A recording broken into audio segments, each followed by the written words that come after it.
All right, welcome to The Fight with Teddy Atlas, presented by Dynamic Striking. I'm Ken Rideout, joined as always by boxing legend Teddy Atlas. Teddy, how you doing? Good, Ken. How are you? You do a haircut. Come on. Where's that barber? Sleeping on the job? He's in L.A. We got to get him to make a road trip. Oh, come on. Throw him on that Learjet and get him over there, will you? I know. The struggle is real. Well, yeah, I mean, those hands must be lined up. They must be synchronized. This is, Come on, don't you know who this is? This is Ken Rideout. You know? Yeah. It's a sad day over here, Teddy. All the kids are in school, first time in a year and a half. They're all officially gone, even the little one. Yeah, try not to contain your sadness. Try to contain. Try to control it, will you? Because it almost looks bubbly. I've never seen sadness. I've never seen sadness that is confused with jubilation. So try your best, Ken. It's mixed emotions. I'm super happy to have a quiet house and not have to keep yelling at them to quiet down while we record. But I'm also sad that they're not here anymore. You'll see them. It's over. You'll see them soon. Time moves on. They move on to another chapter in that great journey of life. Yep. You know, learning. We always have to keep learning. Always have to keep. Yep. You just hope the teachers are good. You know, I know the teachers at home are good. You know, thank God. That's where it starts, and people should always remember that. That's where it starts. But obviously, and they don't need me to tell them that. People do know that. But sometimes maybe they forget a little bit, and they put it all on the teachers. But no, the main teachers, the main courses are taught at home, and then of course the teachers take it from there. Yep. That's the truth. Well, Teddy, busy weekend of fights. No real big marquee fights, so to speak, but we do have a candidate for Fight of the Year, Casimero and Rigondeaux. I don't know if you saw it. What a stinker, as the adage goes, right? That's the adage for that one, right? That's the old adage. It's just a stinker. That was as bad as you get. I mean, if I could say one good thing, it was Rigondeaux. He moved so well to get away, but where were the counter punches? He would move away and then move away again. I was like, I just felt like the whole night I was waiting for. Let's be fair, Ken. He countered with the left hand. He caught Casimero with some left hands. He did counter, but he ran too much. And I don't like to use that word, but he did. I mean, it's one thing to move and to box, you know, and to navigate your way and to, you know, to cleverly maneuver around the ring, to use your legs that way. That's one thing. But it's another thing to just jump on a bike and say, see you later. And for a lot of parts, he was doing that. That's not the old Rigondeaux. Rigondeaux, even when he was young, I did a lot of his fights. First of all, I know Rigondeaux real well because I knew him as an 18-year-old when he won his first gold medal in the Olympics in Sydney. I called 4 Olympics for NBC. So the Sydney 2000 was my first. And that's when he made the scene. That's when Rigondeaux was first seen. He was 18 years old. He won a gold medal. And he was the best amateur I ever saw. And that's quite a statement, Ken, because I've seen a lot of real damn good amateurs, including Lomachenko. I covered his 2 gold medal Olympics, too. And he was great. But I think this guy was the best I ever seen. He wasted nothing. Even as an amateur. As an amateur, you're supposed to waste punches. You know, I mean, you're supposed to throw punches. And he didn't waste. He still had that temperament as a counter puncher, as a body puncher, as a great defensive fighter, you know, as being controlled, being patient. And he made it work in the amateurs. That's not easy to do. And he was a tremendous puncher, too, especially with that left hand. So, and then he won the next Olympics. He won a gold medal in Athens in 2004. That was my second Olympics. So, he, like I said, he was the best amateur I had ever seen. And when he turned pro, he was on ESPN Friday Night Fights doing the fights when I was calling all the fights then. And he was in, I don't know how many of his early fights, but a good amount of them on our air. So I was very familiar with him, and he was never exciting. He was always effective and efficient. Never exciting, but he was tremendous. He was as good a pure body puncher and pure counter puncher and great defensive fighter in that package, in that combination you're ever going to see. And with power. He really was. And like I said, he wasted nothing. And he was just pure efficiency. You know, he was like green energy. And he was never exciting, but if you were an aficionado of the sport, you enjoyed him. You know, kind of like if you go to the baseball, stadium, and you enjoy really good pitching. You know, if you like the home runs, then obviously you're going to get bored. And if you like home runs with Rigondeaux, obviously you're going to, you're in the wrong place. You bought a ticket to the wrong fight. But if you appreciate the finesse of the sport, the sophistication of the sport, the sweet science of the sport, the intricacies of the sport, you appreciated him when he was younger. He's 40 years old now, but you appreciated him that he was able to do those things at the level that he did it. Just like you appreciate a pitcher that can hit the corners, change the speeds, take the bat off of a good hitter's hands, and just disarm the guy, disarm the fighter, disarm the hitter, like as though you removed the bat from him. But now at 40, he fights more to survive than he does really to win. Unless he lands a shot and he knocks you out, okay, he's going to win. But he fights more. His mentality is more to survive. I was impressed with his conditioning at 40, his ability to use those legs that long. I was. I mean, it was boring the hell out of me, don't get me wrong. But I was like, wow, this guy, he's quite a physical phenomena that he can do this at 40 years of age and move this much. But I put the blame on I put it on the matchmakers and the executives, the overpaid executives at Showtime over there. I do. Because they're supposed to know. I used to complain in the Friday night fights with some of the bums that we had. Yeah, that's right. I called you bums. I called them bums. I called them to their face bums. But at the time, and we got rid of some of them. We got rid of some. And towards the end, we replaced them with some better. But they were there destroying our sport, destroying our brand, destroying ESPN Friday night fights because they were putting on matches they knew nothing about the styles of the fighter, what made a good fight, what made a bad fight. They knew nothing. And you have to know because it's about pleasing the fans. It's about putting events on that are going to have action, that are going to be pleasing to the fans, not going to be a cure for insomnia. You know what I mean? And that's obviously the head guys that get paid all that money over at Showtime. They thought that there was people out there that are suffering from insomnia. And so they thought they were helping them. Because obviously they know nothing about boxing. They don't. Again, too bad. You know what? Facts are facts.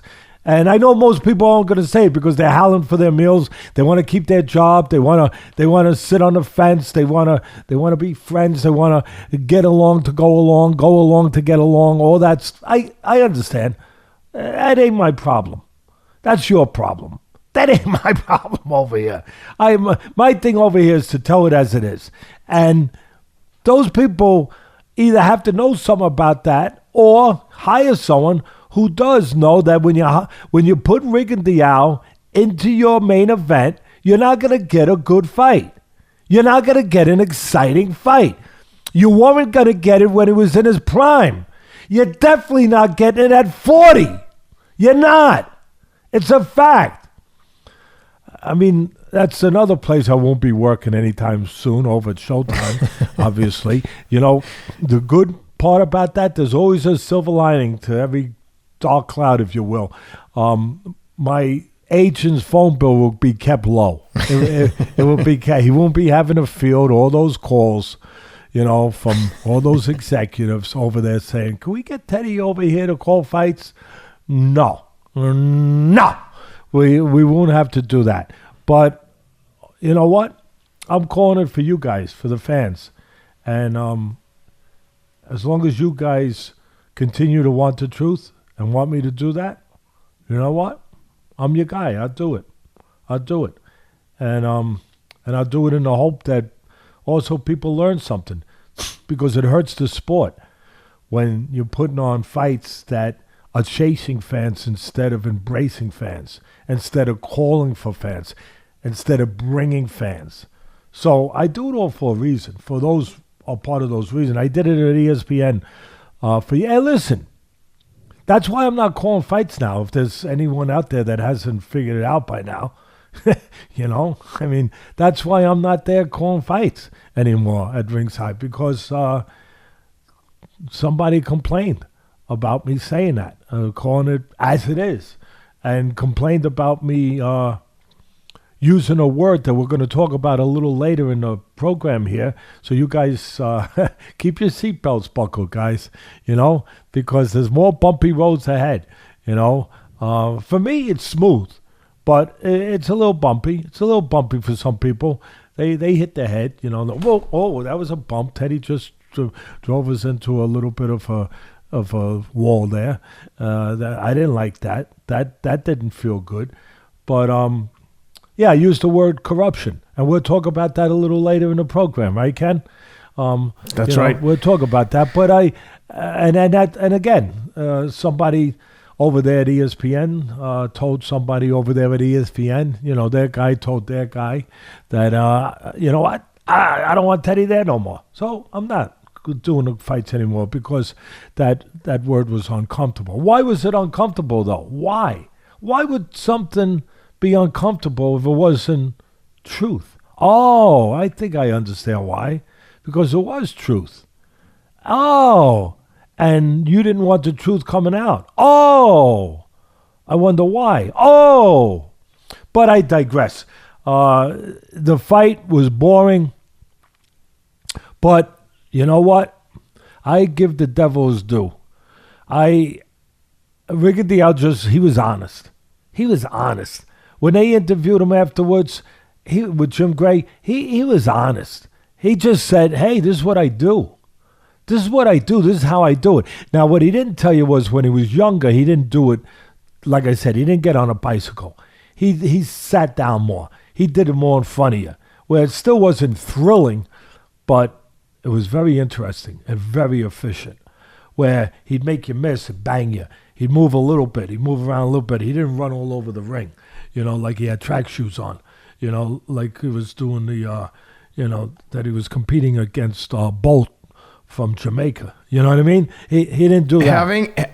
Having said all that about how good he was when he was younger, when he was still undefeated, how surprised were you when Lomachenko just completely broke him down, dismantled No, I wasn't surprised at all. And listen, if I was, I would say yeah, because, again, we're going to tell the truth over here, and I'm not always right. That one, I said he was going to knock out Rigondeaux. He was too big, and he was too young. Lomachenko, that was, for me, that was the main part. Lomachenko was too big. I mean, he just fought the other night at 118. Against Lomachenko, he fought at 135 or 130. Correct me if I'm wrong. It was either junior lightweight or lightweight. You'll figure it out in a minute for me. I appreciate that. But either way, he was way up in weight. So he definitely was out of his weight. And like I said, Lomachenko was damn good, but he was also younger and bigger. And super feather. Yes, well, 130 junior light. I call it junior light, but they call it super feather. You know why they call it super feather? They want everything to look better, like super. Yeah. Oh, when you say what I say, junior light. Oh, junior lightweight. Oh, no, that's not essential. Do you remember when we had J. Rock Williams on with Steven Breadman, his trainer? I asked him, do you prefer junior middleweight or super welter? And the trainer immediately said, super welter. Yeah, of course. Super welter. We're super welter. Yeah, he's being honest. And of course, the promoters and all the PR people and obviously the alphabet organizations, they want to put that forward as super, as there's something special attached to it, and no negative connotations, as though junior might be negative. I don't think it's negative. I'm a junior. I don't think it's. I'm Teddy Atlas Jr. I'm Theodore A. Atlas Jr. So I sure as hell don't mind calling something junior. Okay? And my son is Teddy Atlas the third. And my grandson is Teddy Atlas the fourth. And God willing, there'll be more to follow. And they probably won't get jobs at Showtime either. But it's okay. I'm pretty sure that's a guarantee. Yes, it is. That doesn't make you the amazing Kretzkin over there, Ken. But yeah, you're right. But again, to finish up the analysis of this fight, the people that put him in there, that hired him for the night, he got hired for the night, right? The executives hired him for the night. The promoters, the executives, they're supposed to know what they're getting and what it's going to mean to their audience. So, they're idiots. They deserve some of the blame. Some of the fans out there, you should write something to them and say, hey, quit giving us these kind of fights. Really, we're not going to stay with you if you give us these kind of fights. We're not. I remember one time on ESPN, they didn't like it too much, but on the opening, I came on the opening saying, listen, I got to apologize right now for the fights we're putting on. Oh, you had to hear that truck. I can just imagine. Oh, my goodness. Oh, my goodness. What was that old saying that one of the old timers on the street used to say, Teddy, you could have heard a mouse pee on cotton. That was a good saying. That was kind of cool. But I was telling the truth. And you know what my rationale was? It wasn't to chase fans, obviously. If we don't have fans, I'm not going to have a job. I'm not going to get paid. It was to tell the fans to respect them and to tell the people that were in charge to respect the fans. I was sending a shot across the bow. Respect the fans. Respect the sport. Respect the brand. And stop doing this garbage. And for the reason you're doing it, to make friends with promoters. That's why they were doing it, to favor certain promoters and take care of them.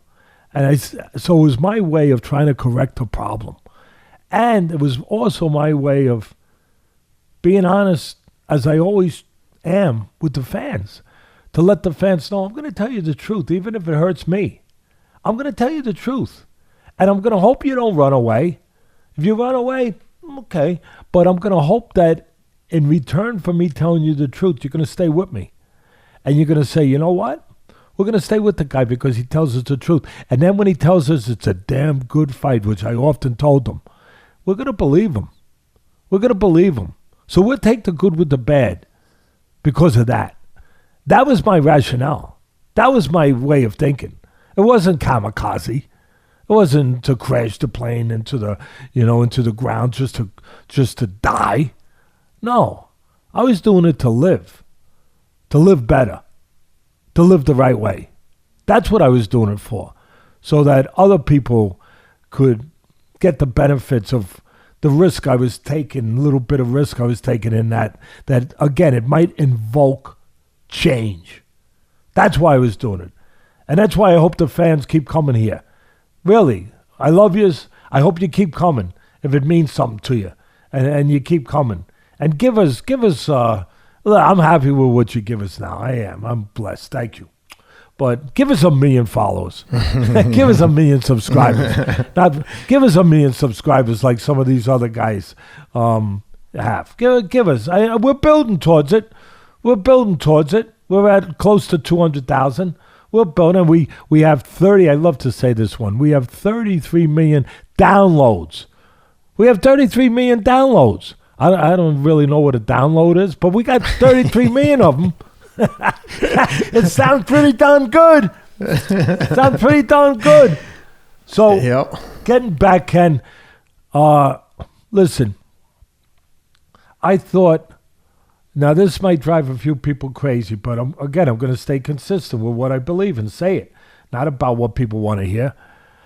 I thought as bad as it was, as much of a snooze fest as it was, I also blame Casimero. See, there's a lot of blame to put out there, and I'm putting it out there. I'm putting it out there, baby. Casimero and his people. You know, we did a nice interview with, I think, pound for pound, number one right now, with Crawford last week. And you guys have been enjoying it, and you've been watching it, and the numbers have been real good, and you could continue watching it. Obviously, it's still up there. It was a really good interview. It was very insightful with Terrence Bud Crawford. And one of the things that I complimented him on was that he was always, him and his people, his team, his trainers, they were always prepared for the opponent. Now, I know that sounds like a automatic thing, but it's not always automatic. I told him, I said, I've seen too many over the years calling ESPN fights, too many times where I would see a fighter show up in the ring completely unprepared for the guy he was about to face. Like no idea that, oh my God, this is the guy's style. Like he wasn't ready for it. Like he didn't know it was coming. It's completely irresponsible, and it's inexcusable. Inexcusable. You show up for your work, no matter what that work is, and you're not prepared. Are you kidding me? I mean, it'd be like being a lawyer, and you show up in court, and you're not prepared for the case that you're about to represent. Are you kidding me? You know, you turn to your client and say, "Oh, gee, you hit somebody?" Yeah, imagine you hit somebody.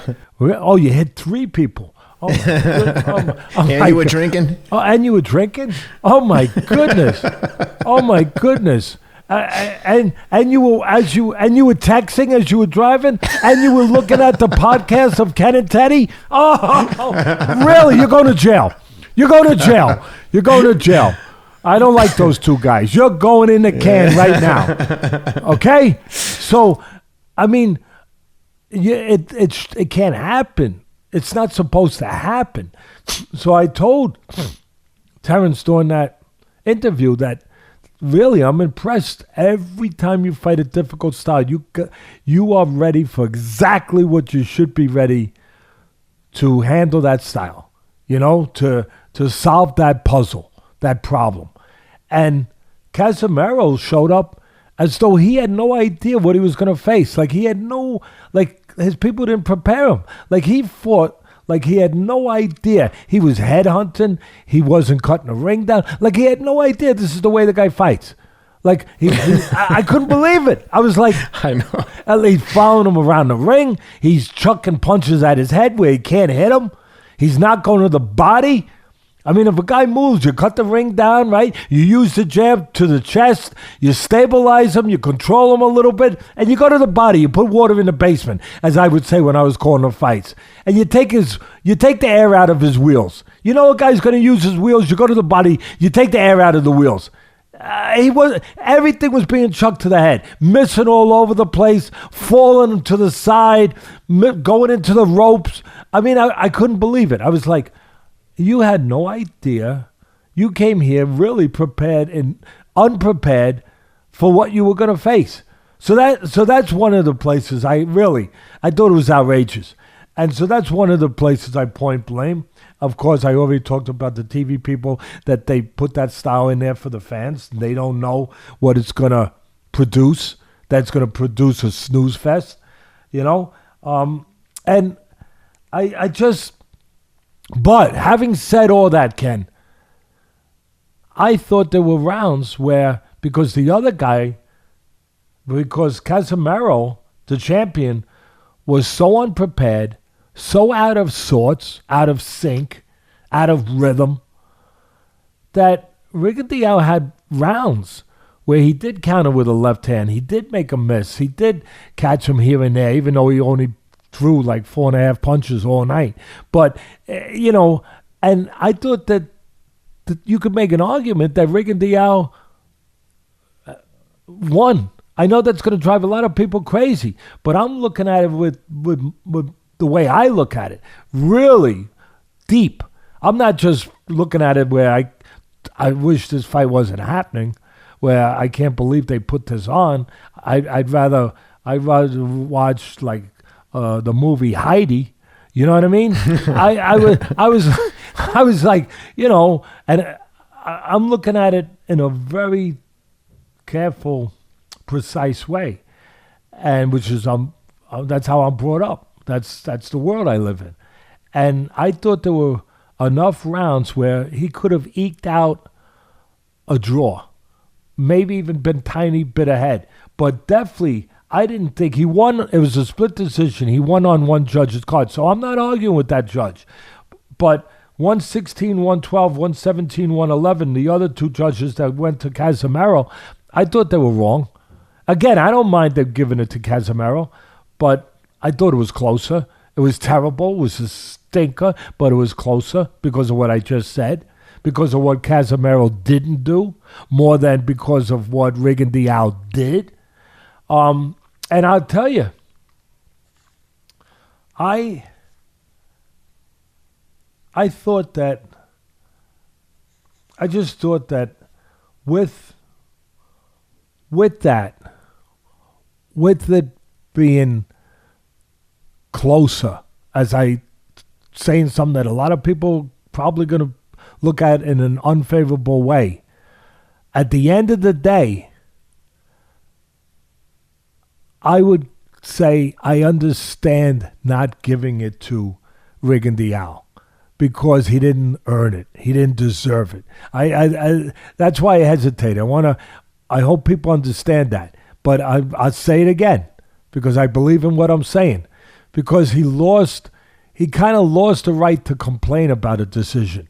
Not that he won it, but it was close enough where he can't be that guy complaining, because by behaving the way he did, fighting more to survive than to win for most of the night, he didn't really earn the right to have his hand raised. So in that way, I understand Casimero getting the fight.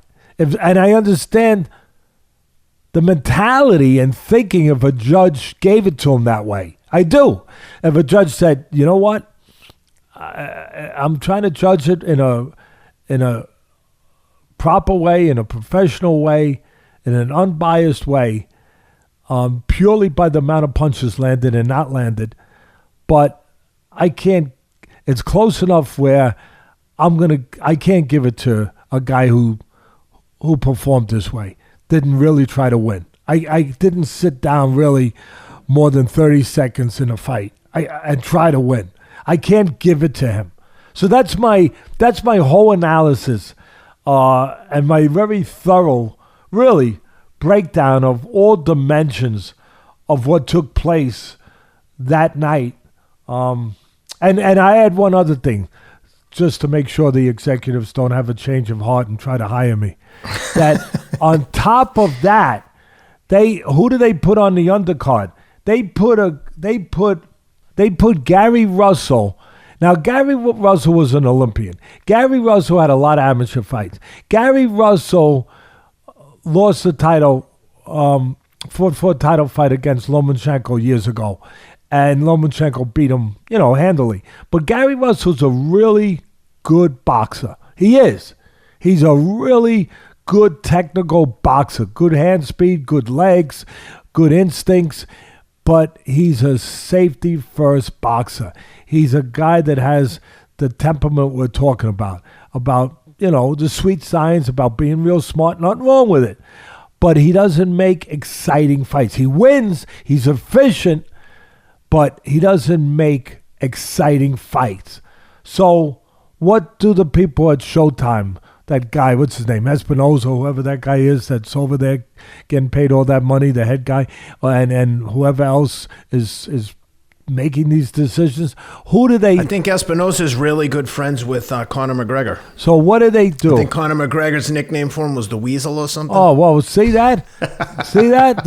And the Weasel, okay, I got you. That says a lot.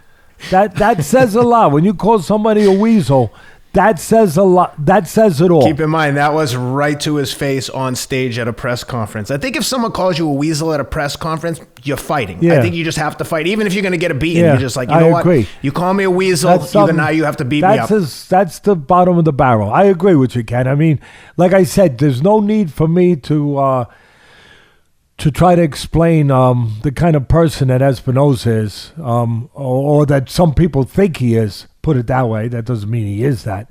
But other than to just say he's a weasel. A weasel. Oh. All right. So now, what does he do? To make sure that nobody that night will be awake, right? Because a couple people might, still, I was awake. I drank 2 cappuccinos, right? So I stayed awake.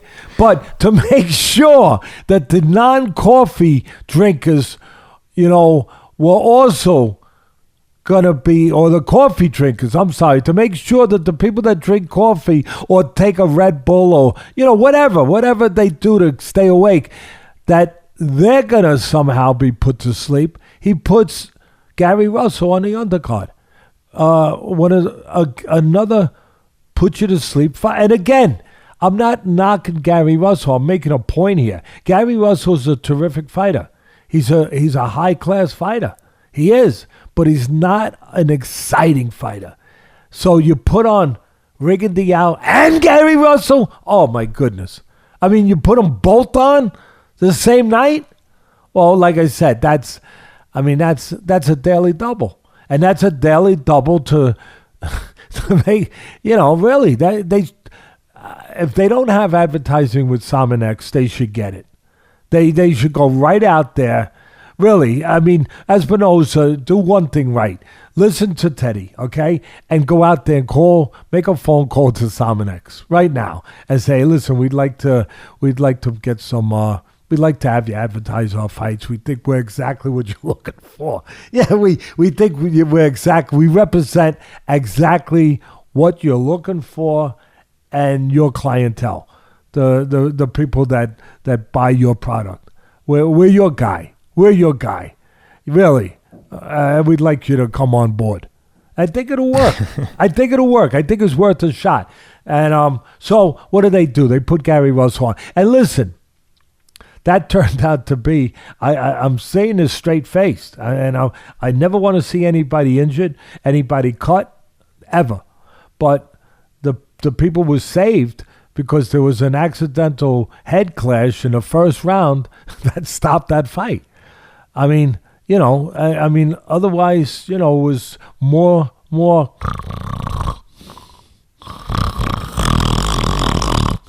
It was going to be more of that. But they was saved from it because of that. The fight didn't go on.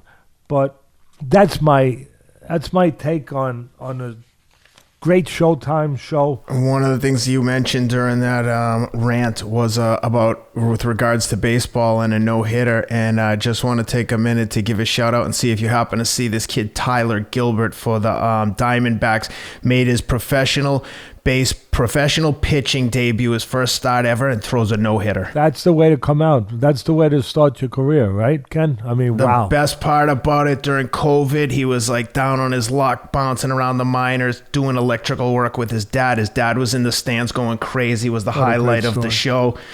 Awesome story. Congratulations, Tyler Gilbert. Story. Awesome. That is a great story. That's why you never give up. You never give up on your dreams. Never give up. Against San Diego Padres, too, who are rolling and strong. So congratulations, Tyler Gilbert.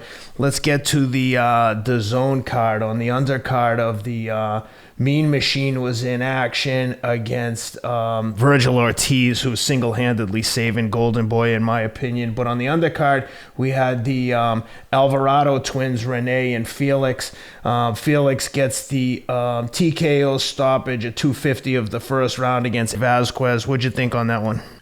Yeah, now, as you said, this is on the zone. Yeah. And the only reason I wanted to touch on the undercard, because we could have went right to the main event, but first of all, I want to cover as much as we can for the fight fans out there. So, on the undercard, you had Felix Alvarado, world champion. He's 37-2 with 32 knockouts. That's pretty good. He's a world champion. and you had him fight a last-minute replacement. I think it was a last-minute replacement. I believe it was.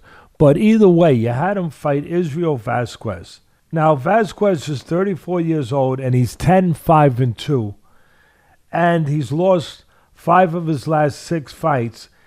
And out of those losses, the only one that he won out of those fights, the only one that he did win was to a 9-22 fighter.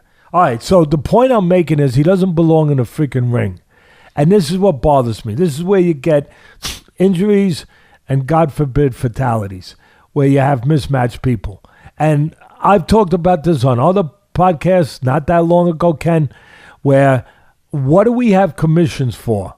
Why do we have commissions that quite often are paid their salaries by us, the taxpayers? Why do we have commissions if they can't commission properly?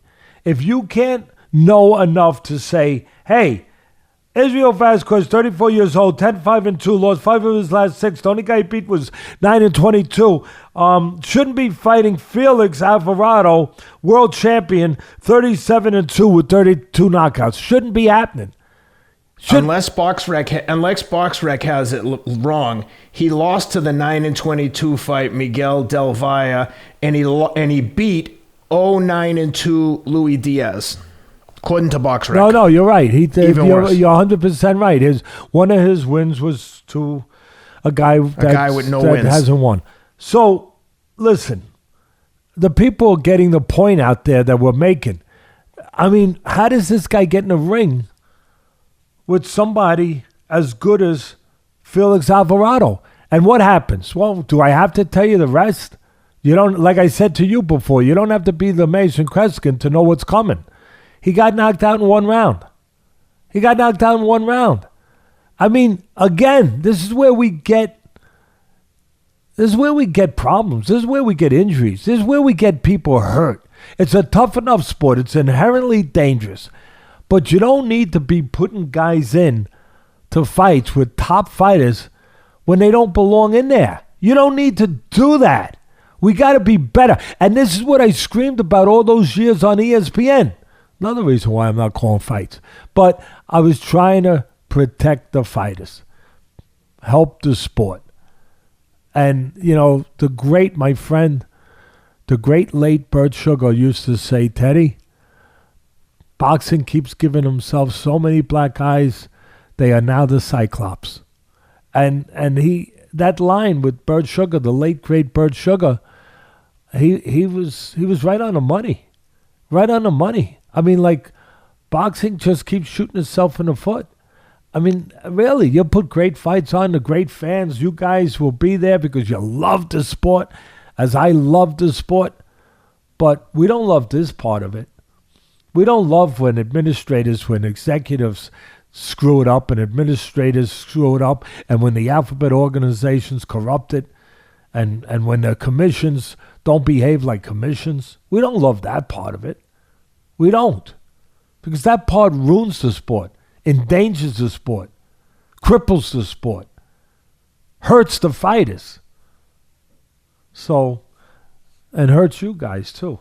So I just had to say that. That's why I brought that up. And then his brother fought... Roger Gutierrez? Yeah, he fought Gutierrez.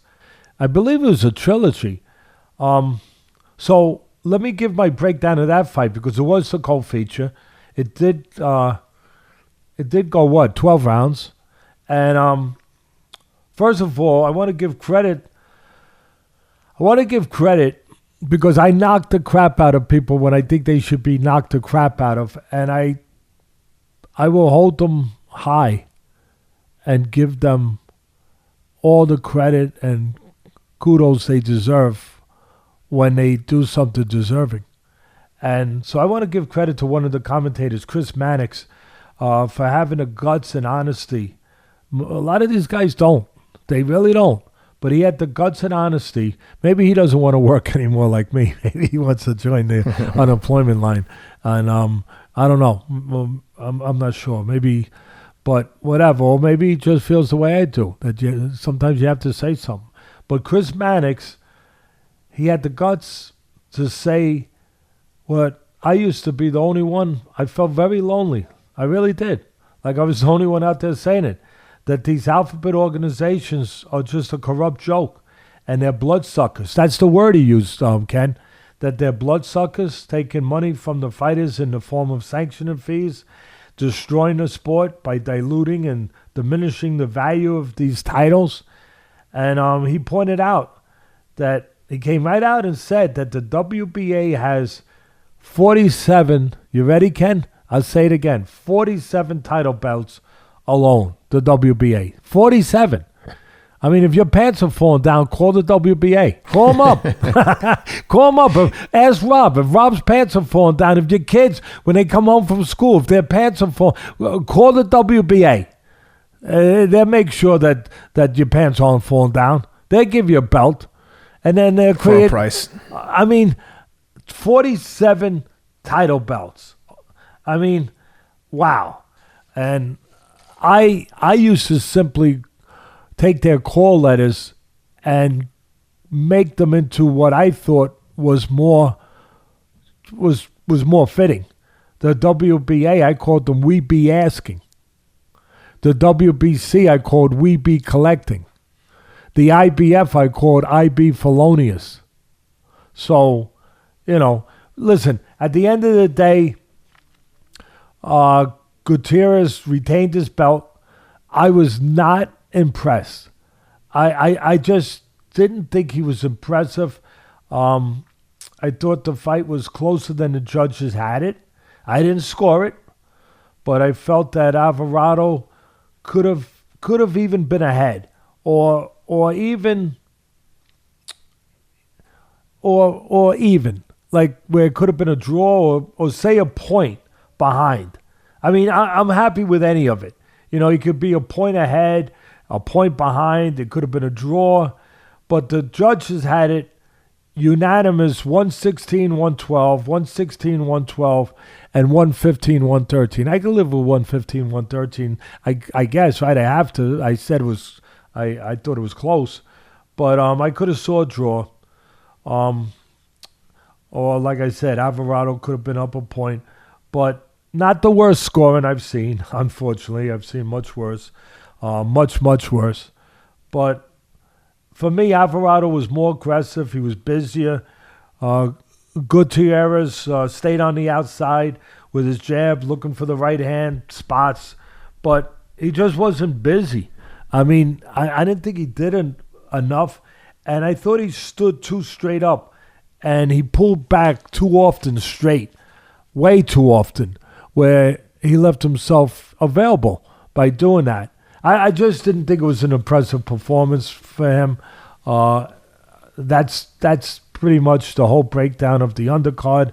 And now you take us to the main event, baby. Yeah, like I said earlier, Golden Boy's savior, it looks like Vergil Ortiz with an awesome performance against the Mean Machine. Knocked him down multiple times. Just looked big and strong, came back, had to dig deep. I think in the second or third round, he got rocked. He was on wobbly legs, gained his composure, fought through it. I love this kid. He was an exciting fighter, went and got him when he had to, fought back and dug deep when he had to. What'd you think? I follow in your footsteps there, Ken. Obviously I'll put my stamp on it, but I follow in the things that you just laid out there. He's now 18-0 with 18 knockouts. He's 23 years old. He looks even younger. He looks like he's 17. He looks even younger. He looks like a great kid. From all reports on him, he is a terrific kid. What I took away from me, he got tested, as you touched on. He got shaken up. He got tested. He had to, quite often, I refer to a lot of these fighters being brought up and being, served from the favorable side of the menu, if you will. They're being served very digestible meals, very easy to eat meals as opponents, and then of course they start getting to the more serious side of the menu, where where you have to chew your food a little bit more, and we saw that he had to chew his food a little bit more. He wasn't eating from that side of the menu the other night, and he got as you said, he got tested a little bit. And you always want to see the fighters get tested because you already think you know what's on the outside, but you don't know yet what's on the inside. And there's only one way to find out, when they get tested in those kind of ways. And as I also would use an analogy, I would often say, it's kind of like Macy's Christmas window. You see the Christmas window and you look in it and it's got all the good stuff in the window. And you say, wow, wow, wow. Look at that. That's tremendous. It's enticing. It makes you want to go in the store. And then you go in the store and they tell you, oh, no, we don't have that. Sometimes you go in there and they say, oh, no, we don't have it in inventory. It's not in the warehouse. Well, that's how I look at these prospects. I want to see. I already saw what's in the window. I want to see what's in the warehouse. Yeah, same thing with football players. My buddy out there, Al Washington, the linebacker coach for the great Ohio State Buckeyes. Great coach. He's going to be a head coach before you know it. He's tremendous. He's tremendous. He understands it. He gets it on all levels, all dimensions of it. But you want to know. You want to know what, whether it's football, baseball, basketball, whether it's wrestling, boxing, whether it's a lawyer, whether it's a doctor, whether it's a teacher going in a courtroom, a teacher going in the classroom, and the classroom has a bunch of kids that don't like to listen. Whatever it is, you find out whether or not they're really a teacher. When the kids ain't listening, when they're throwing junk around the room, can the teacher pull it together? Can a teacher be a teacher? Can a teacher behave like a teacher? We already know they have a certificate because they put it up on a wall. We already know that they got good marks because they got through college. But can they be a teacher? And like I said, like in football with the coaches, that's what the coaches want to find out. That these kids that they get that can run that 40 in a 3.3 or 3 and change, which is just it's just unbelievable. And they can pick up all that weight in the weight room. But can they behave like a football player when the moment comes to behave like a football player? That's why I brought up my buddy Al Washington over there, Ohio State. So it's the same thing. And you want to see what's in the warehouse. And we got a chance to see that with Vergil Ortiz. That he got stung, he got hurt a little bit, and there was something in the warehouse. He had something in inventory, and that's something for me. Well, a chin, a fighter's heart, a fighter's mentality, a fighter's will, no panic, stayed calm beyond his 23 years, kept it together, didn't panic. He had the temperament. He had the goods. He had the goods, and instincts, where he knew it was time to go to the body, try something different. He went to the body, changed the whole fight. Instincts. He knew to go downstairs. And he showed himself to be a great finisher. Showed himself, oh wow, he really did. He showed himself to really know what to do with a guy when he's got a guy hurt. Like Casimero said to me Teddy, make sure the guy knows how to get the guy out of there without risking himself. But get him out of there. And he got him out of there. He knew how to get him out of there. What I'm describing right now to Vergil Ortiz, for all the fans of his out there, for him, for his people, is they're doing a great job. Because he's becoming more than just a puncher. He's becoming more than just, that sensational young guys. We see a lot of them come along and we see a lot of them go along. They don't stay. When they get to that point of finding out what's in the inventory, what's in the warehouse. And this kid ain't disappearing because he is developing into a well-rounded fighter. Not a puncher only, a well-rounded fighter. A dimensional fighter. What you're supposed to develop into in this business. He's learning. He's showing it. I was very impressed. I was really impressed. I'm impressed with his character, the way he handles himself, the way he presents himself, and the way he does his business in that squared circle. And the way he answered the bell when he was tested. Again, the best compliment I can give, and I don't give them out too easily. You know that, Ken. The fans know that too.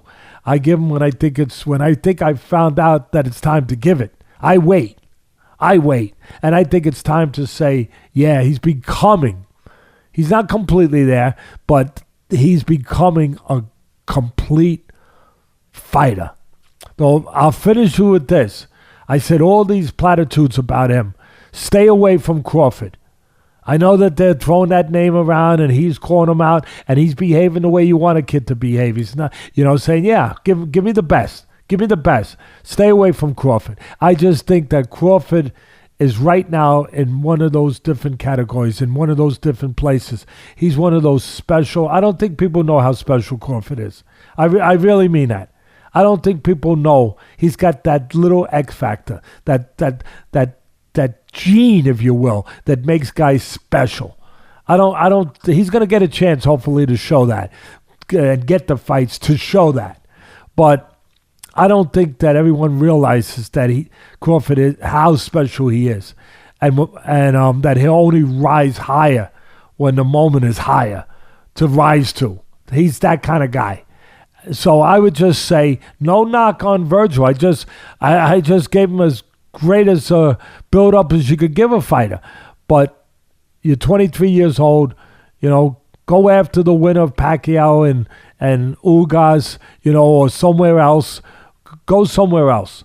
But I wouldn't go for Crawford. And listen, I know when I say go somewhere else, Teddy, it's easier said than done because of the politics of this sport. You can't just go somewhere else because you're not allowed to just go somewhere else because there's borders, there's signs up, there's fences up, there's blockades up that stop you. It's all about what network you're with, what promoter you're with, who's controlling your career, and where you can go. I get it. I understand that. That's unfortunate. I've talked about that before, about that problem in the sport. And so I'm not going to talk about it anymore right here. I think you guys have heard me before. You guys understand that problem.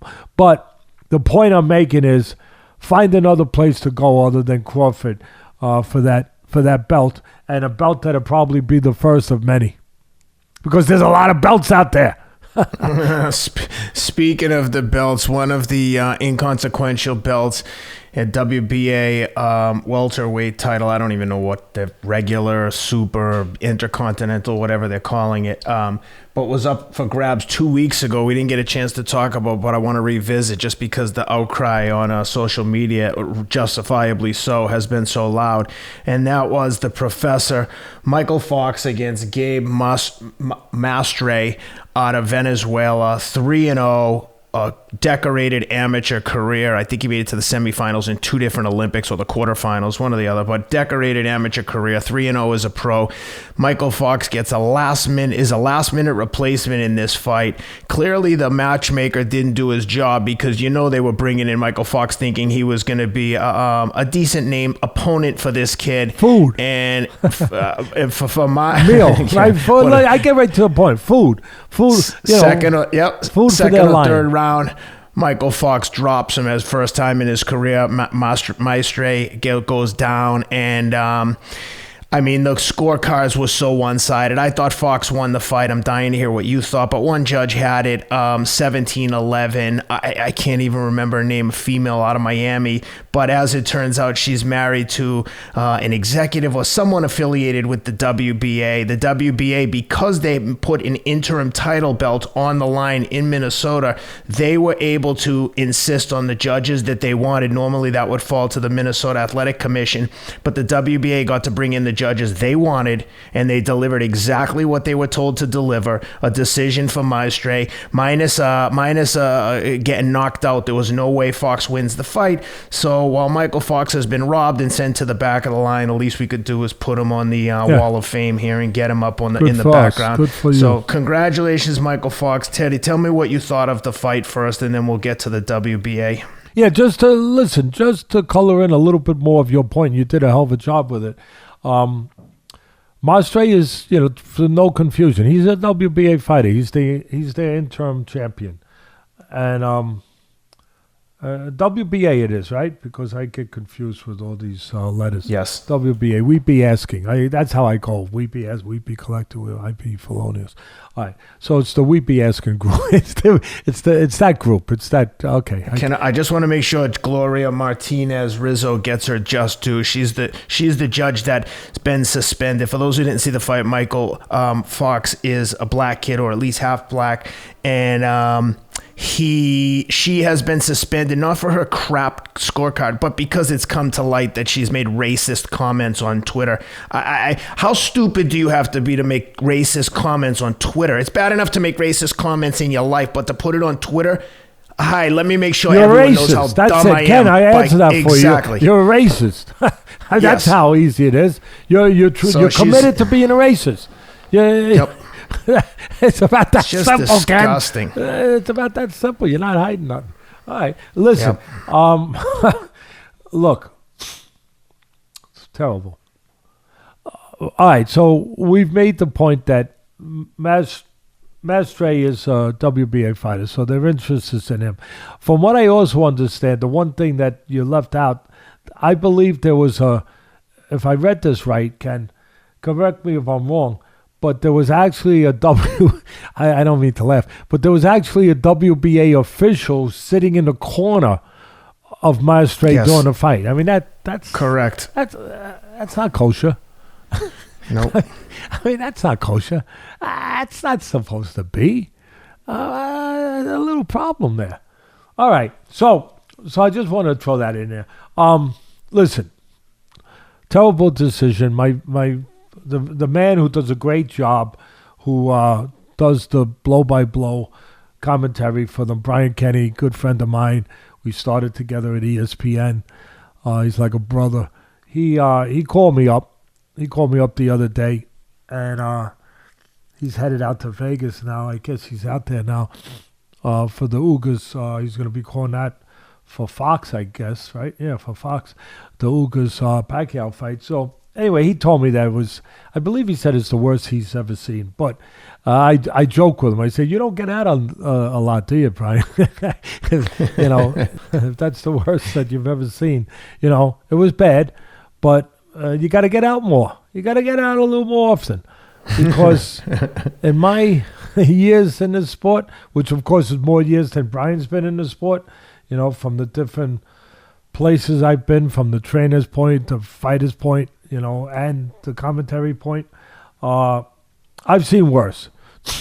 I've seen a lot worse in my years, where I just went crazy on the air and tried to do everything I could to try to bring attention to the atrocities that I was seeing, when it came to just ripping the hearts out of these kids' chests when they earned the thing that they dream of earning when they're little kids, a world title, and that they might never get a chance to have again, never get a chance to fight for again.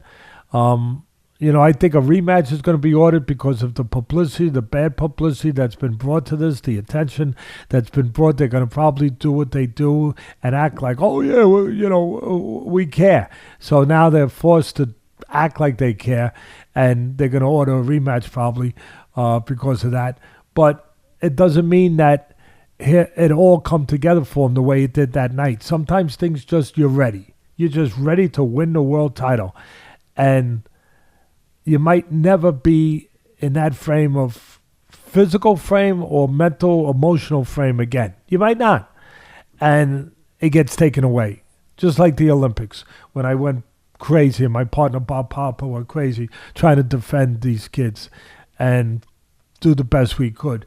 When we saw, again, these kids just in the Olympics over the years laying on the floor crying, just laying on the floor, just in tears because their dream of an Olympics had been taken away by corrupt officials. And so it was bad. Is it the worst I've ever seen? No, because there were moments where Maestre, I'd say for the first 6-7 rounds, where he was the aggressor. That's his style. He was the aggressor, and he was landing some body shots, and he was able to get forward in spots. Now, take nothing away from Fox. Fox was, as I often say when breaking a fight down, Fox was owning the geography he needed to own. First of all, he's 6'4", 6'3.5", whatever he is. He's extremely unusually tall for a welterweight. And so he needed to be on the outside. He's got a skinny body. He needed to be on the outside. He was. For the most part, he knew exactly what he needed to do. He was using his legs. He was boxing. He was owning that geography, trying to make Maestre pay a price to get forward. Make him earn his way in. Charge him for that real estate. Instead of charging dollars, as I would say when I was calling the fights, you charge him punches. You charge him in punches. 2-3 punches is the fee, the toll to get close to me. And he was fighting with that mentality, with that physicality.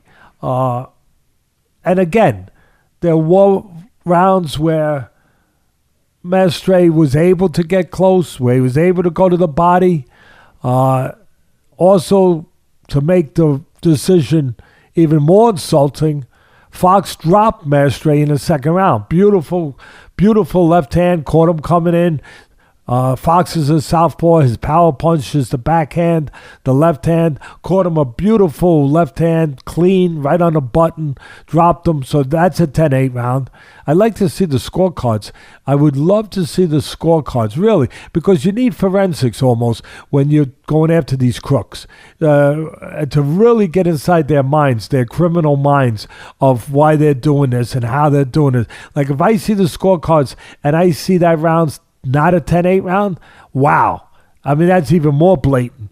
That's even more criminal. Like, they're not even hiding it. They're not even using gloves. At least if you're going to rob somebody, put gloves on. But if it's not a 10-8 round, then they're not even going to that point. So that shows their arrogance. Like, we could do whatever we want. It doesn't matter. So, and I've seen it. I've seen it through the years. And like I say, I've seen worse, but this was bad. This was bad. And I'm trying to be fair, as I always try to be, and really color the whole thing in, where Maestre was doing what he had to do. The shorter guy, the more aggressive guy, getting close. First 6 rounds or so, 7 rounds, it was back and forth a little bit in spots, except the second round that was a 10-8 round where Fox, was able to score the knockdown. But then a big change, I'd say around the 8th round. Around the 8th round or so, Maestre, who had never been past 4 rounds, he slowed down. He slowed down quite a bit.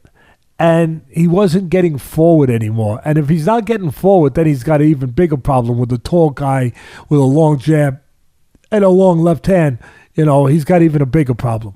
And in those rounds, from 8 on to the later rounds, his motor really slowed down. And I thought that Fox separated himself in those rounds to make it clear. In case it wasn't clear because of what I described early, where there was some give and take and, body work, to make it clear that he deserved to get that, and there should be only one guy getting his hand raised, and it should have been Fox. So I think that's the fair way of breaking it down for me, from my position, to to give all elements of it the way I saw it. Again, just, it's to the point like I used to get upset over the years calling the fights for ESPN. Like the worst thing that this sport has done to us with these corrupt and inept officials and incompetent officials is that it makes you almost say, well, what do you expect? It's boxing. And that's terrible. That's dangerous because we should never get to that point where we're so numb. But we are to that point where we're so numb, where we say, what do you expect? That's boxing. Yeah, it's terrible. You scream for a few minutes and then you go back to business as usual and nothing happens. That these judges, how many fights I've seen that was so horrible, Ken, that were even worse than this. I know that's hard to wrap your mind around, but even worse because I've seen so much. And then the judge is working next week. Nothing happens. And that's the thing that I used to always get on. Have some accountability. Suspend these judges. Fire these judges. Sanction these judges. Take their job away until they show that they've earned it back. I've said it many times. It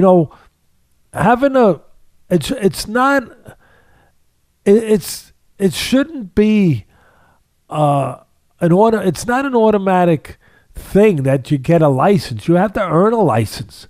It's a privilege. It's not something that is just given. It's a privilege that you have a license. And when you no longer show that you deserve that privilege, you should lose it. I mean, you lose your driver's license when you show that you can't drive properly anymore. It gets taken away from you. You have too many accidents, your license gets taken away. Why? Because you don't deserve to have it anymore. Because the people in charge say, hey, you're dangerous. You could hurt somebody. Well, guess what? These judges shouldn't have their license because they're dangerous. They could and do hurt somebody. They hurt these fighters' careers. These fighters that take punches to get to that place and they earn the right. They finally get there to make money for their family because that's part of why they're doing it. That's a big part of why we do what we do. And they get there and now they have the chance and it gets taken away. And they have to go to the back of the line again and take all those punches again to get there again, if they ever get there. And in this case, maybe a rematch is going to be ordered because of how embarrassed the WBA is, right? To save face, to make it look like they care, which they don't, but make it look like they care. But here's the problem. He might not be what he was that night. He might be, but it might not all be. The stars might not line up perfectly the way they did physically, emotionally, mentally, in every way for him. So that's my take on it. It's terrible. As I said, the great Brian Kenny said, he said it's the worst that he's seen. It's not the worst I've seen, but it's bad enough. It's pretty damn bad. And, the saddest thing is what I touched on earlier, that it gets to us to a place where we shrug our shoulders after a while and we just move on. But we're not shrugging our shoulders. We're doing what you, to your credit, you're the one who brought it up to me. I always give credit where credit's due. You're the one who brought it up and said we need to touch on this. And so we are touching on it. And hopefully we've done it justice for this kid Fox, that he deserves it to be done. Yeah, well, hopefully Michael Fox gets a chance to get back to where he was. It was an awesome performance, and hopefully we can do our part in seeing that he gets some form of justice here. It's really a travesty what they did, but hey, it is what it is. Man, there's so much that we could spend a day on this talking about everything that went wrong here. But with that being said, Spence has a torn retina. Unfortunately, he's out. Ugas, last-minute replacement for Pacquiao, coming up this weekend. We have the awesome fight plan that we put together for Spence Pacquiao. I believe Rob is going to post it on Thursday anyway, just to give you guys an idea of what we were thinking about in anticipation of that fight. But given the last-minute replacement, Teddy, what are you looking for from this fight now? With how much of an impact is this going to have on Pacquiao's preparation, and what do you give Ugas in with regards to his chances against Pacquiao with a last minute fight, last minute to prepare for this type of fight? Well, first of all, the first thing that should be understood to the audience is Ugas is not a last-minute replacement in a way that he's not prepared as far as conditioning and training for a fight, because he was on the undercard. He's got the belt. He's got the title. The funny thing, the interesting thing about this is that it's the WBO, right? I just want to make sure that I'm correct. I believe so. Hang on, let me confirm. Yeah. He's got the WBO. Well, you look for that. I'll just go on. He's got the WBO title, and he'll be defending that title now against Pacquiao. And like I said, he's not stepping in a way where it's a last-minute replacement where he didn't have time to prepare. He's been in a full training camp because he was defending his title on the card. He was fighting on the undercard of this show. So he's a guy who's ready. He's in shape. It's WBO, right, Ken? He's ready. It says the WBA. So, he's got the belt. Here's the ironic part of it, because we try to bring everything to the fans. He's got the belt that was taken away from Pacquiao, that Pacquiao earned in the ring. He's got the belt that Pacquiao had in the ring. Now, the reasoning, the excuse that the I guess it's WBA, right? Definitely WBA. Yeah. The reasoning that the WBA used to take that belt away from him was that he was inactive. Now, everybody was inactive with COVID and everything else going on, but that Pacquiao was inactive, so they took the belt away and they gave the interim belt. They let Ugas fight for the interim belt, and Ugas won the interim belt.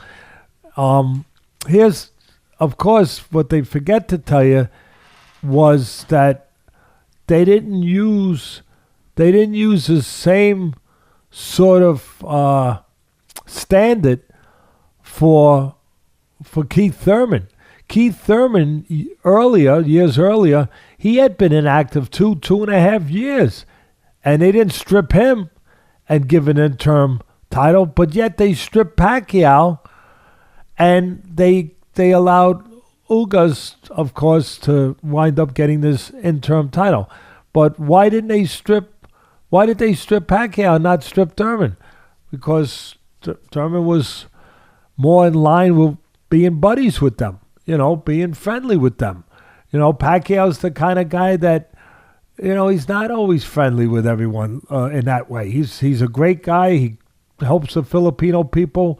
He's one of the greatest humanitarians you're ever going to meet. He gives most of his money away to the great Filipino people. He helps those people. He's a congressman over there. He helps them that way too. I mean, this is a special man. This is a selfless man that does things that very few people do. Besides what he does in the ring. I'm talking about what he does outside the ring. But, he doesn't always care about, an organization getting their blood-sucking fees and sanctioning fees that they get them. He doesn't care so much about belts. And they, so they want to make sure that they have a guy who's representing them that's going to continue to represent them, that they can continue to get their sanctioning fee. So you have to think for a minute. It has to be part of the analysis here into this fight, that if this fight is competitive or not, because they don't even care. They're so arrogant. They'll rob somebody, as we just talked about with the Fox fight. Even if it's not real competitive, they'll still rob you. But let's just say, let's give them a little bit of credit and say they're not quite that, bold, but they are. But if the fight is close, you wonder if Ugas is going to be favored. A lot of people say, oh, no, not over Pacquiao, because, first of all, Pacquiao, follow the money. Pacquiao can make more money than Ugas. When Pacquiao fights, they get a bigger sanctioning fee because Pacquiao will be demanding more money. Yes, true. But you're not going to get, 0 from 0, last I checked, still amounted to 0. So you're not going to get a bigger sanctioning fee from Pacquiao if he leaves you and he goes and fights Spence. Because that's going to be the next. If Pacquiao wins this fight, that's what's going to be next. He's going to go and he's going to, God willing, Spence heals up with his detached retina and he's ready to go. He's going to follow that and he's going to go and wind up making that fight most likely. And if that happens, Pacquiao could care less about their belt. He's going to go fight for Spence's belt. So in that way, you have to be aware that the WBA or WBO, but it is the WBA, right, Ken? It's the and for the record, it was the Super WBA welterweight title. They got so many friggin' belts, the regular, the super. They're calling the belt the super belt. I get it. They got it the regular, the unregular, irregular, the silver, the bronze, the pearl, the tin paper, the aluminum foil. Oh, God. I mean, there's just there's so many. It's unbelievable. So they don't be surprised then if it's a close fight. If they say, wait a minute, we're going to favor Ugas, a guy who we know is going to stay with us, where Pacquiao is going to be leaving us, and we're not going to get any sanctioning fees from him. So let's keep our champion that we do have control over. So that's something that could be an X factor that has to be thought about a little bit, especially by you MyBookie people out there that are part of the great MyBookie, and that you do some gambling with MyBookie, because that is something that has to be thought about. I'm sure my man Bill Krakenberger, the great handicapper in Vegas, I'm sure he's thinking about that. So having said that, as far as the breakdown of the styles, because styles make fights. Never forget that. Styles do make fights. Oh, this guy beat this guy, so he should beat. No, it don't work that way. Oh, this guy's big, he's this, that, and he beat this guy, and this guy lost to this guy, so he should beat. No, styles make fights. Ugas is a completely different style from Spence. Spence is an aggressive, big welterweight who uses a great southpaw jab, and he comes forward. He also boxes, but he comes forward a lot, and he goes to the body real good. Ugas goes to the body pretty damn good, but not as consistently as Spence. And Ugas is not a southpaw, so Manny's been training for a southpaw, so there is some adjustment there that he's got to now be ready for an orthodox fighter. But that shouldn't be hard for Manny, because Manny is a southpaw and he usually fights orthodox fighters. He fought 1 million of them. So that shouldn't be a big adjustment for him. And as I said, Ugas is ready. He's in shape because he was on the undercard getting ready. So it's not like he's being thrown in there on a moment's notice with no conditioning. They're different styles, where Spence is a busy guy and an aggressive guy for the most part. Ugas is a counterpuncher. He's a counterpuncher. He's not a busy guy. I thought he technically won the Porter fight, but he got out-hustled. He got outworked a little bit. I still thought he won. He landed the cleaner punches, but he didn't get credit for them because he wasn't busy enough. He allowed the opening to get robbed, to get out-hustled, to be outworked.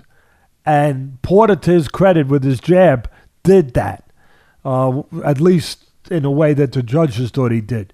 So Ugas is the kind of guy you can out-hustle, you can outwork him. Where you have to be careful is walking straight in or getting caught coming in, because he's a decent counterpuncher.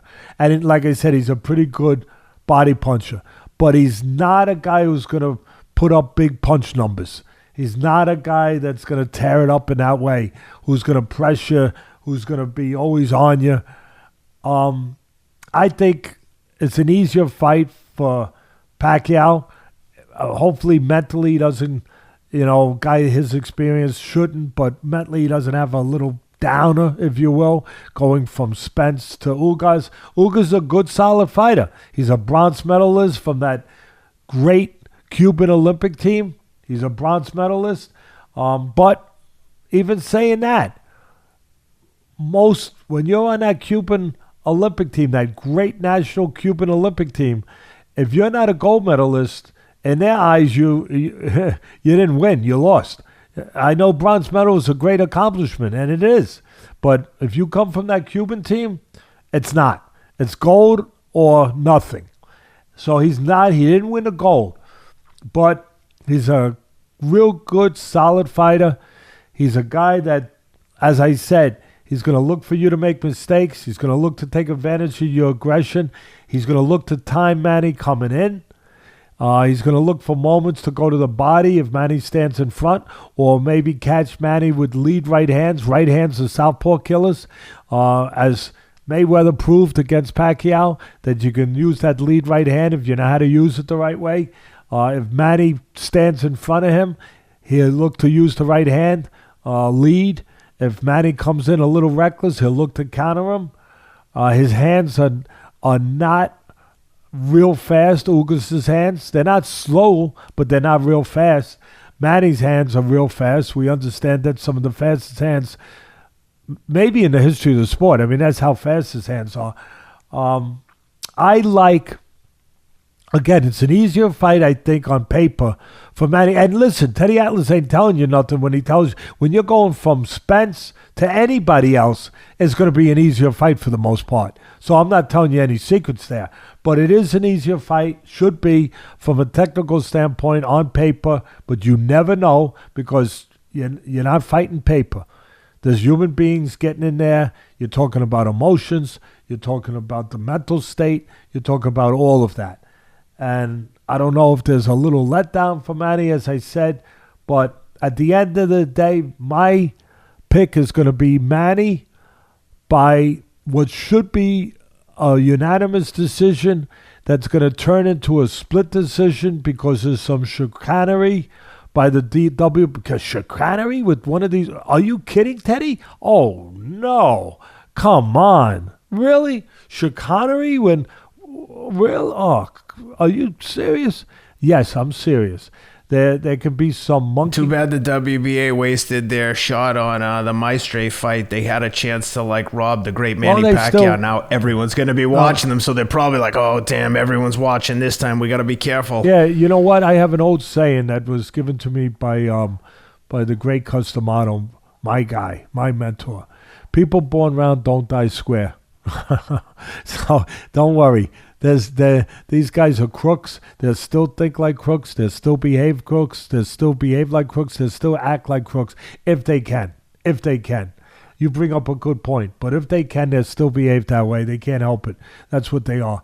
And but we'll see. I'm going to say Manny by unanimous decision. But if there's some bad play there by the WBA, something, a foul, then I'm going to say it turns into a split decision. Then it turns into a split. They're like magicians, like instead of pulling a rabbit out of the hat, they pull a crooked decision out of the hat. But they're magicians. They're magicians. They go right in front of you. Here we got. Watch this trick. I have a unanimous decision in my hands. And I will say abracadabra, presto, and make it into a split decision. That is my magic trick for tonight. So that you got to be careful. They're very good at that magic. And that's my feeling about the fight. That Manny, here's the one thing I got to throw in there as a qualifier. The one thing I got to throw in there. I think Manny should be too fast, too busy, too smart, too good, and he'll win a unanimous decision. He'll out-hustle, he'll outwork a real solid fighter in Ugas. Except, you ready? Except, unless Manny becomes old on that night. And I was talking to the great Jerry Eisenberg, a friend of mine, and for many, many, many years. He's a great writer. He's 90 years old, writes for the Newark Star Ledger and for many outlets around the country. He's written many books. He's got a notebook. He just wrote another book at 90 years of age. He's a special, special man. And like he said to me, he called me up to see who I liked, see what I thought about Ugas. He called me up today, actually, before we got on the air, to give my rundown on Ugas. And like he said to me, Teddy, you won't know until they get in the ring, because fighters, they get old in the ring. And he's right. They get old that night in the ring right in front of you. Right in front of you. Yeah, they look good in camp sometimes, and then all of a sudden they get in the ring and they get old. And that's the one if factor. Unless Manny gets old, which is always positive. He's 42 years old. I know he's been special. I know he is special. But sooner or later he's going to get old. Sooner or later Father Time's going to put his hands on him. He's been elusive. He's been very elusive. Father Time can't find him. He's chasing him all over the damn ring, and he can't find him. He's falling into the ropes. He's falling this way. But sooner or later, if he stays around long enough, Father Time will do what he's done to everybody. He'll put his hands on him. So will it be Saturday night? We're going to have to wait and see. But that aside,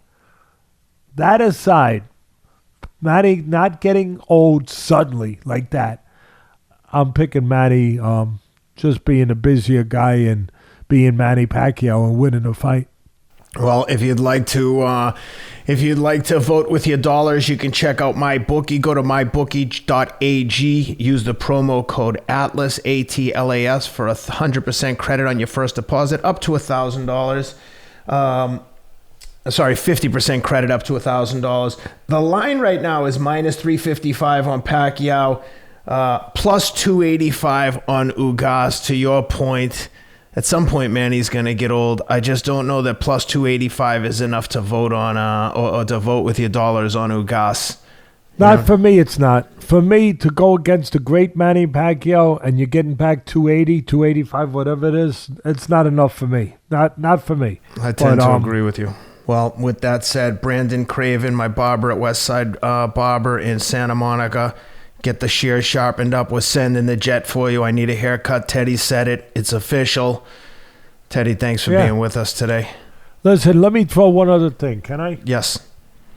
Before we close shop here, talking about newspaper writers, we've talked about a little bit.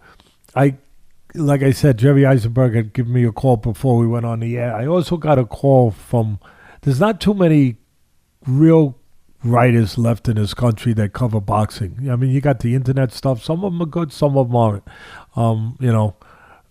Some of them just howl for their meals. Whoever's paying their bill, the promoters, whatever, they write favorable people. But there are some websites that are real, that are genuine, that are authentic, and have credibility.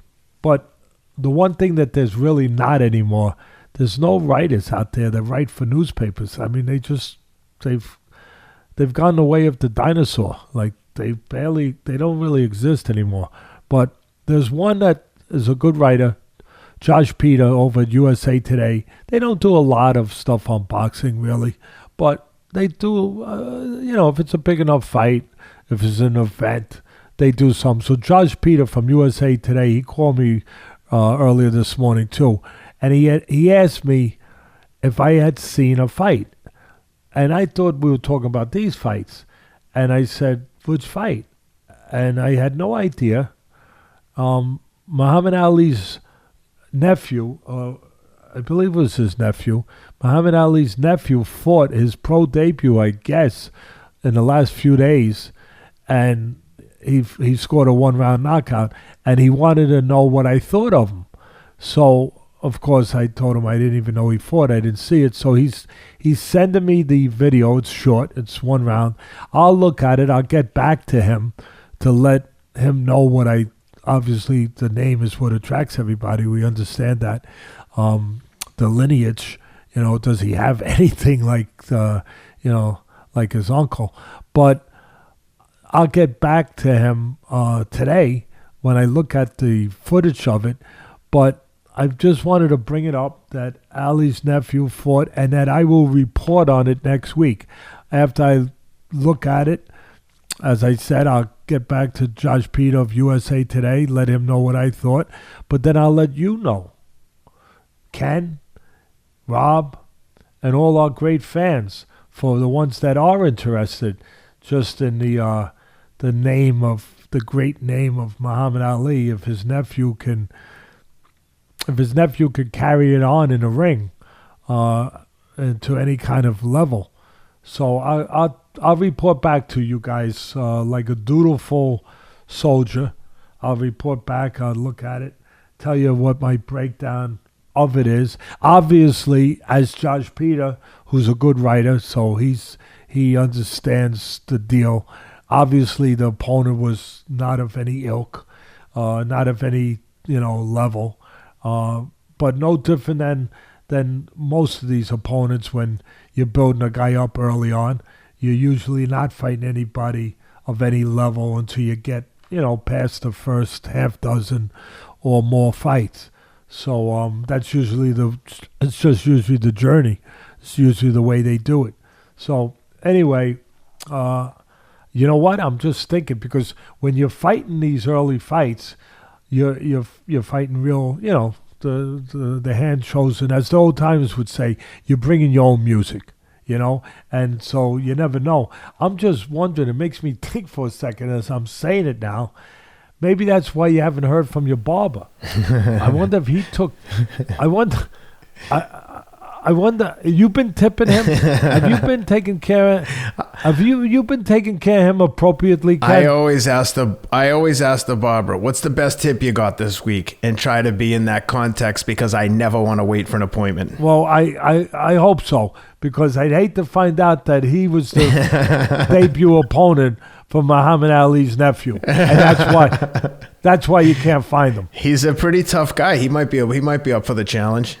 I'm sure he would. Hey, listen, he's got to deal with you. I'm sure he is.